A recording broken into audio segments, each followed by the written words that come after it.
பிரம்மஞான உறவுகளுக்கு அன்பு வணக்கங்கள். நம்ம எவ்வளவோ கோயிலுக்கு போகிறோம், சாமி கும்பிட்றோம், பரிகாரங்கள் பண்ணுறோம். எதுக்கு? கோயிலுக்கு போய் சாமி கும்பிட்டா மரணத்தை தள்ளி போட முடியுமா? இல்லை வறுமையை ஒழிக்க முடியுமா? இல்லை நோயை தான் தீர்த்தர முடியுமா?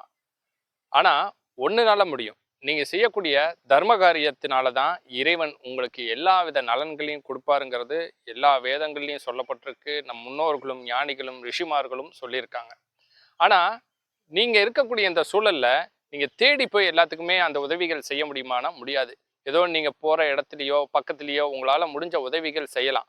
ஆனால் ஜீவகாருண்ய ஒர்க்கமும் தர்மம் செய்து தர்மத்தின்படி வாழ்தலும் தான் இறைவன் உங்களுக்கு எல்லா வித நலன்களையும் கொடுப்பாருங்கிறத கண்டிப்பாக நீங்கள் மறக்கக்கூடாது. நிறைய அறக்கட்டளைகள் நிறுவனங்கள் நிறைய இடங்களுக்கு நிறைய சேவைகள் செய்கிறாங்க. ஆனால் நம்ம பிரம்ம ஞானம் சார்பாக பார்த்தீங்கன்னா எத்தனையோ முதியோர் இல்லங்கள், குழந்தைகள் காப்பகங்கள், அது மட்டும் இல்லாத நிறைய இடங்களுக்கு போய் பார்க்குறோம். ஒருவேளை சாப்பாடு இல்லாமல் இன்னும் கஷ்டப்படுறவங்க இருக்காங்க. மருத்துவ செலவுகள், கல்வி உதவி, அரசா இருக்கட்டும், நிறைய அறக்கட்டளைகள் செய்தாலுமே அது போதுமானதாக இல்லை.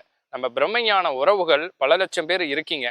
நம்ம உறவுகள் நிறைய உதவிகள் மூலியமா நிறைய இடங்கள்ல நம்ம நிறைய சேவைகள் செஞ்சுக்கிட்டு இருக்கோம். ஆனா பத்தாது. நிறைய பேர் இன்னும் உடல் ரீதியா, மன ரீதியா, அது மட்டும் இல்லாது நல்ல அறிவு இருந்தும் படிக்க முடியாம கஷ்டப்படுறாங்க.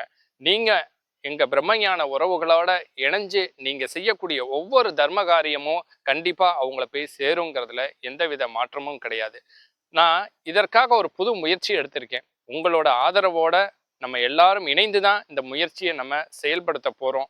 அது என்ன அப்படிங்கும்போது, நீங்கள் பார்க்கக்கூடிய ஒவ்வொருத்தருமே உங்களால் முடிஞ்ச ரூபாய் நீங்கள் கொடுத்தீங்கன்னா போதும்.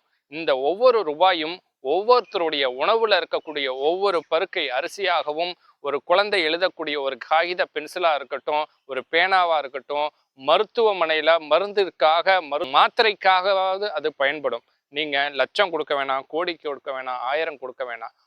ரூபாய் நீங்கள் கொடுத்தீங்கன்னா கூட இங்க இருக்கக்கூடிய பல லட்சம் உறவுகளுடைய அந்த ஒவ்வொரு ரூபாயும் கடவுளை எங்கேயாவது வந்து நமக்கு காப்பாற்ற மாட்டாரா, நம்ம ஏதோ ஒரு இடத்துல வந்து நமக்கு ஏதோ ஒரு உதவி கிடைக்காதான்னு இன்னும் இயங்கக்கூடியவர்கள் நிறைய பேர் இருக்காங்க. இறைவனும் அதை தான் விரும்புவான். ஏன்னா அவங்க எங்க போறாங்க? இறைவா எனக்கு ஏதாவது ஒரு உதவி பண்ணுங்கிறாங்க. அந்த இடத்துல இறைவனா நீங்க ஒவ்வொருவரும் இருந்து அவர்களுக்கு உதவி செய்ய போறீங்க. நம்ம எல்லோரும் இணைந்து இதை செய்ய போறோம். நீங்க மட்டும் இல்லாம உங்களை சார்ந்தவர்களுக்கும் இதை நீங்க அனுப்புங்க.